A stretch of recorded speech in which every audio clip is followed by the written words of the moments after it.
Salut! Aujourd'hui je vous présente la réalisation d'un caisson en contreplaqué, caisson qui va servir à poser des Gorabo. Ce caisson va être réalisé avec la fameuse lamelleuse D682 qui a fait l'objet d'une précédente vidéo de déballage. Voilà, donc on passe tout de suite à la réalisation. N'oubliez pas, abonnez-vous à la chaîne et mettez un pouce en l'air, merci, ça me fera bien plaisir. C'est parti à l'atelier.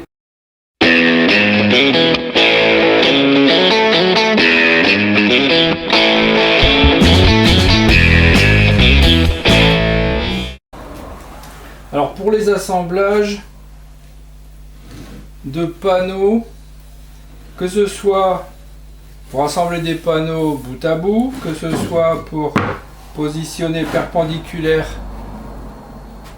le panneau, ou que ce soit en centre de plaque, il faut toujours tracer deux traits face à face. Donc sur ce morceau de planche qui n'est pas très grand, je vais positionner deux lamelles pour pouvoir les assembler de cette façon. Je vais déjà prendre la lamelleuse,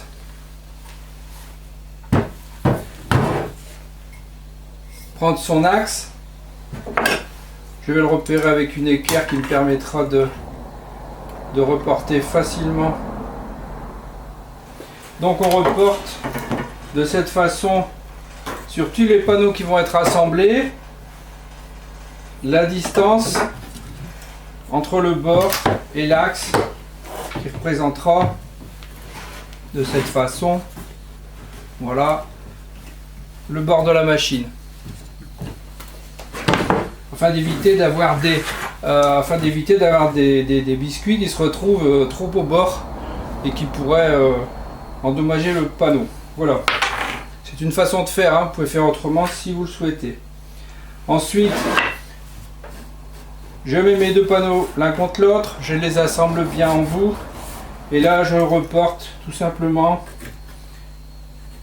le trait sur l'autre panneau qui correspondra à l'axe de la machine.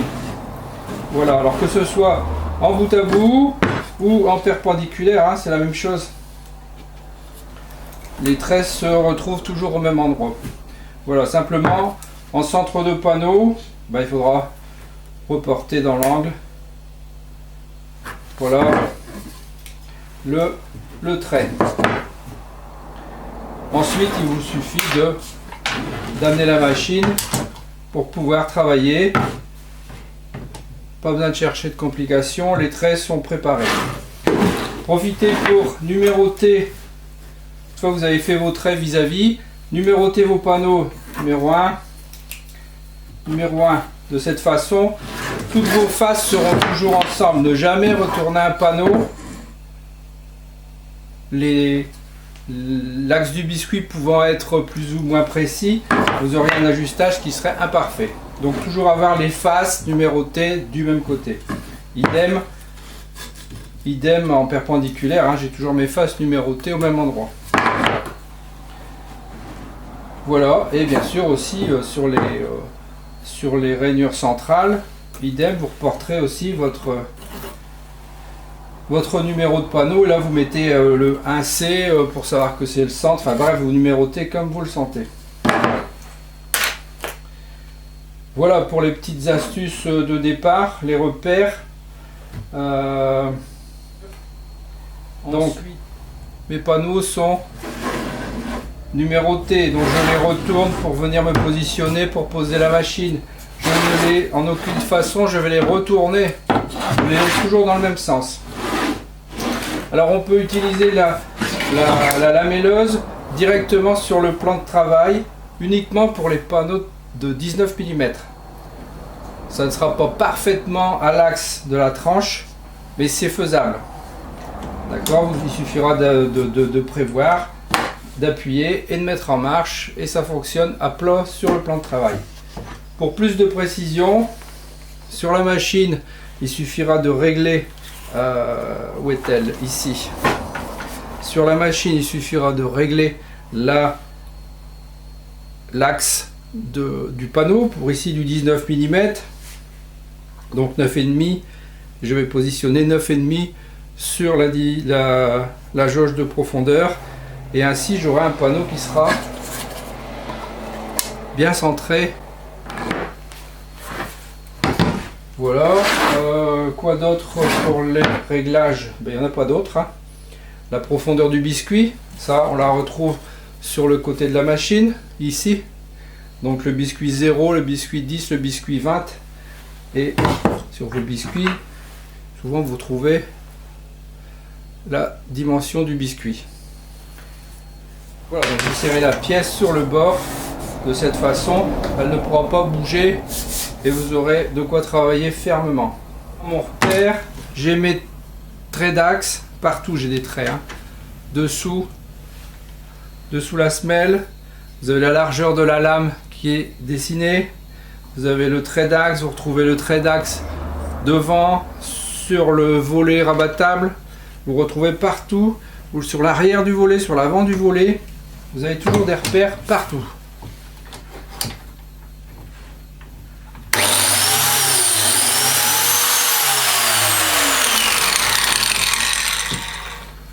Alors, appuie, je reprends mon tracé, voilà, je me mets à l'axe, je mets en marche la machine et je pousse après. Il est possible de pousser et de mettre en marche, mais à ce moment-là, la machine va faire un mouvement de recul quand elle va arriver. Donc vous pressez, vous mettez...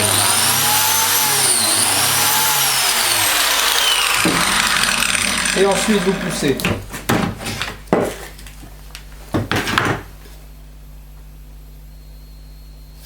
Voilà. Et en face, donc je vais faire le numéro 1 en vis-à-vis, je retourne ma plaque. En aucun cas, comme je vous ai dit tout à l'heure, je ne vais pas faire ça avec. Je reste toujours dans le même plan. Le petit serre-joint qui va bien. On centre. On presse, on met en route et on pousse.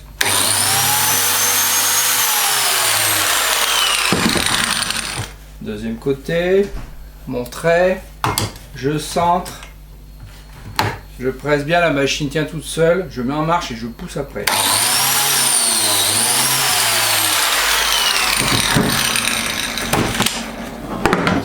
Voilà, donc je sais maintenant, je retourne mes panneaux pour qu'ils soient face à face. Voilà, donc le biscuit se positionne facilement.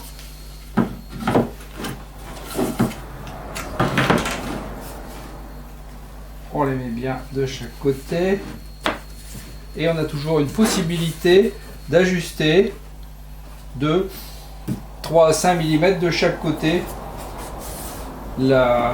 le petit jeu dans la rainure permet d'ajuster et de ne pas être complètement bloqué et avoir un bord qui dépasse. On l'ajuste et on serre après notre assemblage. Voilà. Donc j'ai toujours mes repères de tracé. Maintenant je vais faire du perpendiculaire.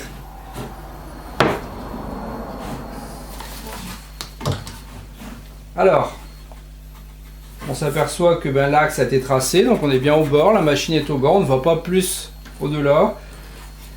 On applique la pression pour maintenir la machine, on met en marche et on appuie après.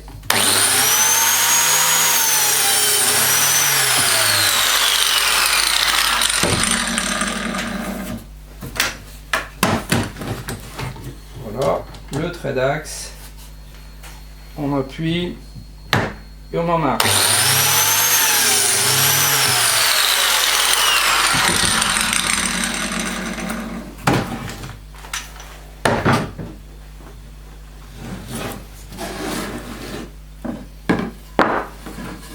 Voilà, nos rainures sont ainsi faites. On se positionne et on a toujours la possibilité de régler un petit peu, hein, de 3 à 5 mm de chaque côté. Voilà. Et on se retrouve parfaitement à rond. Pour bien aligner, il suffit de positionner le panneau qui a servi de l'autre côté. De cette façon, je relève mon guide. Voilà. De cette façon, je peux m'appuyer sur quelque chose. J'aurai un guide qui me permettra d'être toujours en ligne droite. Je prends mon repère, j'appuie. Voilà. Et pour l'autre, on fera de la même façon. Voilà, c'est simple.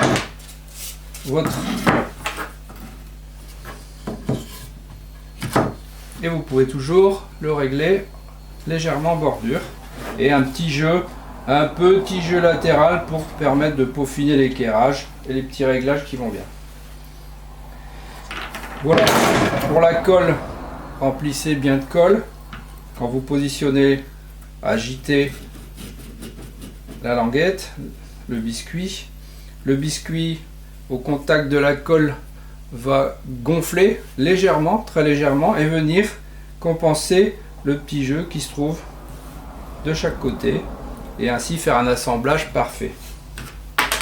Voilà, c'est pas compliqué, mais pensez bien ne jamais inverser des panneaux. Quand vous avez tracé, vous les retournez toujours face à face, les faces du même sens. Voilà, je n'ai rien d'autre à ajouter. Alors vous pouvez faire des montages d'angles, bien entendu. Vous prenez les repères identiques, il n'y a pas de souci. Des montages en coupe d'onglet, enfin peu importe. Après tout ce que vous pouvez imaginer, vous pouvez le faire.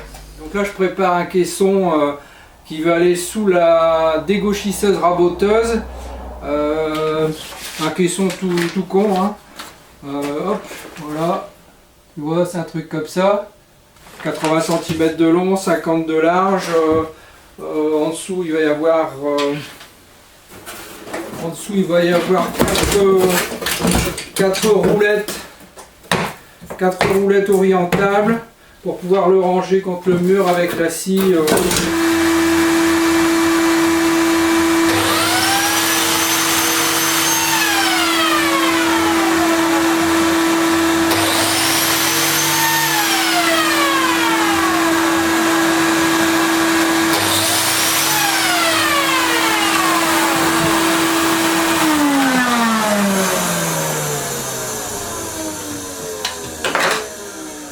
Alors je vous avais expliqué dans la vidéo de l'unboxing que j'étais gaucher, donc c'est parfait parce que la gâchette est au centre. Alors gaucher ou droitier, il n'y a pas besoin d'aller chercher un interrupteur quelque part. C'est tip top de ce côté là.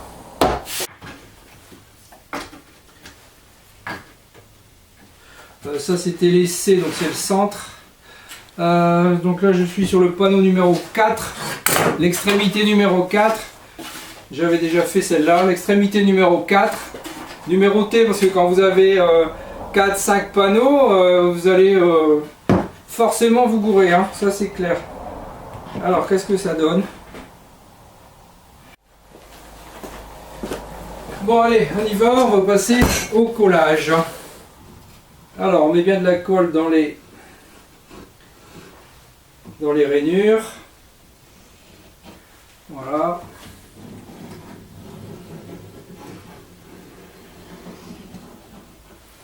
Voilà pour ici. Je suis en train d'essayer cette colle qui est une colle waterproof. On va voir ce que ça donne.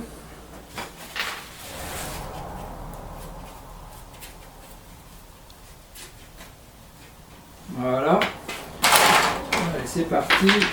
On positionne. Voilà, on les fait aller un peu à gauche, à droite. Ça coulisse tout seul. Et la colle vinylique va servir et va faire gonfler le biscuit. Donc on est sur le numéro 1. On va pouvoir lui mettre également la colle. Alors c'est parti. On va positionner ça, le 1. On entre bien là-dedans.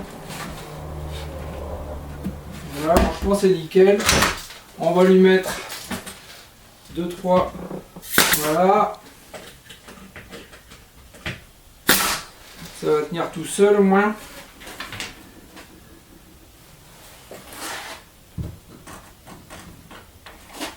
C'est 2, centre 2, c'est bien ce panneau là. Voilà. Allez, on y va. C'est ça. Hop. Bon. Bout de qui traîne. Voilà. Pour dire. Voilà, ça tiendra. Alors j'ai vu sur internet qu'il existait des petits systèmes pour mettre la colle bien dans la bonne dose de colle dans la fente du biscuit. Je sais pas si vous utilisez ça vous. Mettez-le dans les commentaires, on va en discuter si c'est intéressant ou si c'est vraiment quand on a des grosses quantités à faire. Hein. Voilà. Et on assemble, on y va. Là c'est plus pratique sur le bord.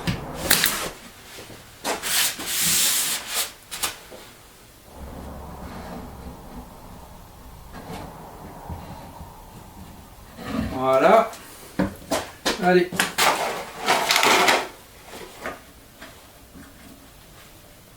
On étale avec le pinceau, ça sera mieux réparti. Voilà.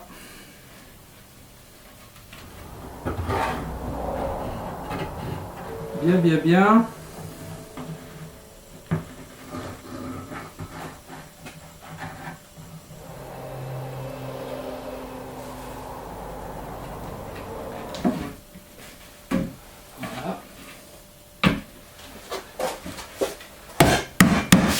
Alors on va tout de suite mettre un clou pour éviter les petites glissades parce que quand la colle est mise ça glissouille un peu.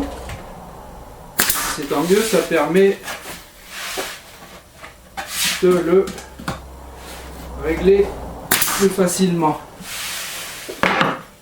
Ouais bah c'est pas mal, hein, il n'y a quasiment rien à rattraper.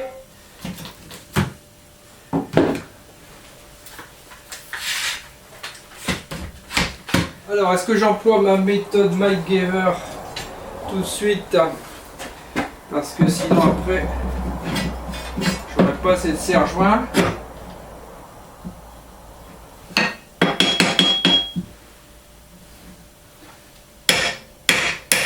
Voilà, ça me permet d'enlever celui-là. Et de venir serrer le caisson ici au bout. Perfect, voilà. Allez. Alors là, je vais mettre un croisillon derrière qui va me permettre de rectifier l'équerrage pour éviter que ça se balade dans tous les sens, que ça se casse la figure. Voilà. Allez, c'est parti.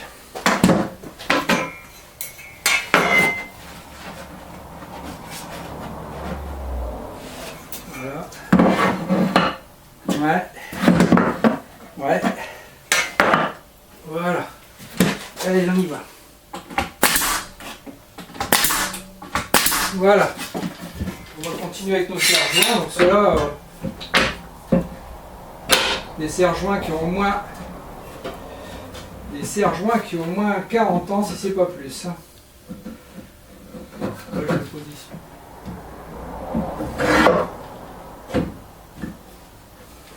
Dites-moi si vous avez déjà utilisé ce genre de serre-joint quand vous n'avez rien d'autre à vous mettre sous la main. Et on peut tester. Hop, c'est bon. Voilà. Voilà.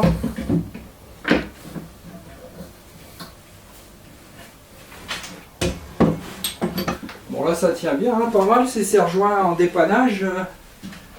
C'est pas mal. Bon, c'est là qu'on s'aperçoit hein, qu'il faut des serre-joints. 2 serre-joints, c'est pas assez. Voilà. Mais bon, ça dépanne bien.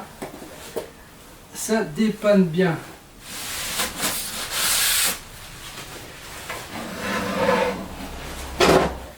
Oh là, alors la colle, je te fais voir la colle. C'est comment ça va ça. Hop, voilà. Pattex waterproof. Bon voilà, j'ai coupé la caméra tout à l'heure et j'ai continué de fignoler le caisson. Donc je lui ai positionné 2 chutes de contreplaqué derrière pour renforcer l'équerrage, éviter le bouger. Donc voilà, il n'y a aucune fixation à part la colle. Collage serre-joint. Et puis voilà, donc dessus je lui ai fixé les fameuses roulettes. Voilà. Des roulettes orientales dans tous les sens. Donc grâce à ces languettes, ces magnifiques languettes, hein, franchement c'est super pratique de faire des caissons et des meubles avec ce genre d'outils, hein, la lamelleuse. Pas de vis apparente, pas de vis intérieure non plus. Vous pouvez voir, il n'y a aucune fixation. Les quelques clous que j'ai mis au pistolet pneumatique, on les voit pas, hein, ce sont des fils de tête. C'est juste pour le maintenir le temps du serrage. Voilà, la rigidité est vraiment à toute épreuve. Donc je vais pouvoir dessus installer la rabot d'égo. On y va tout de suite. Bon voilà, la machine est arrivée à sa place, facilement transportable. Elle est suffisamment large pour éviter que ça bascule. Au moins la stabilité est bonne. En dessous, je pourrais ranger quelques outils. Voilà. Voilà, donc 0 vis, juste les lamelles, de la colle et des serre-joints en bonne quantité. Voilà. C'était les premiers essais de la lamelleuse DeWalt. On se retrouve pour une prochaine vidéo. N'oubliez pas, mettez un pouce en l'air et abonnez-vous à ma chaîne. A bientôt, salut, bye bye.